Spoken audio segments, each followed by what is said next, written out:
नमस्कार दोस्तों। गीता में कर्म आधारित वर्ण व्यवस्था की बात करने वालों को स्वयं गीता ही उसमें प्रयुक्त वर्णसंकर शब्द मुंह चिढ़ाती है।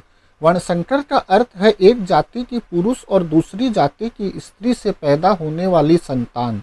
इस प्रकार की संतानों को वर्णसंकर कहने का सीधा सीधा मतलब यह निकलता है कि वर्ण जाति एक ही है, तभी तो दो अलग अलग जातियों के स्त्री पुरुष से उत्पन्न संतान वर्णसंकर कही जाती है।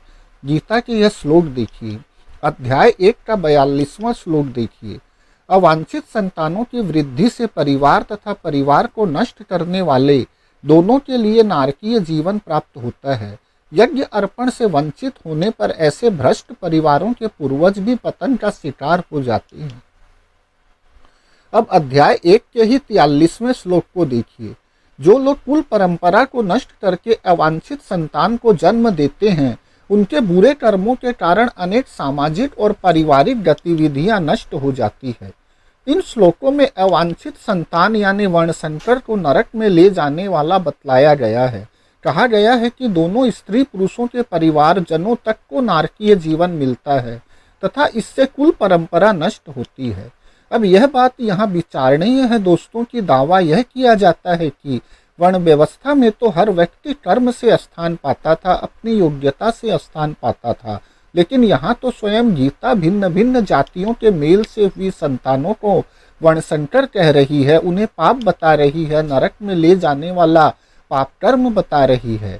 अगर जाति व्यवस्था में हर इंसान वास्तव में समान होता तो कोई भी पुरुष या स्त्री अपने से छोटी या बड़ी किसी भी अन्य जाति के स्त्री या पुरुष से विवाह करे, क्या फर्क पड़ता है?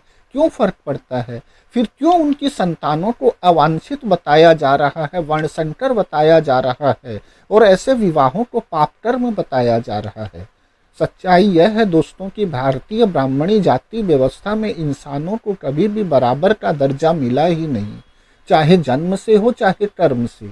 शूद्रों को तो इंसान ही नहीं समझा गया, फिर उनसे रोटी बेटी का संबंध तो दूर की कौड़ी है।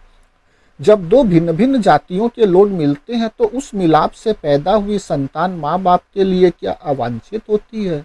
नहीं, बिल्कुल नहीं। लेकिन ऐसे ग्रंथों पर विश्वास करने वालों के लिए तो वह संतान अवांछित ही होगी। जो जोड़े सामाजिक व्यवस्था व संकीर्णता के कारण अंतरजातीय विवाह करने के लिए घर से भाग जाते हैं, उन्हें और जान को खतरे में डालकर शादी करते हैं, वे भी अपनी संतान को प्यार करते हैं और उसे अवांछित संतान नहीं कहते। फिर और कोई भी उन्हें अवांछित संतान कैसे कह सकता है? क्यों कह सकता है?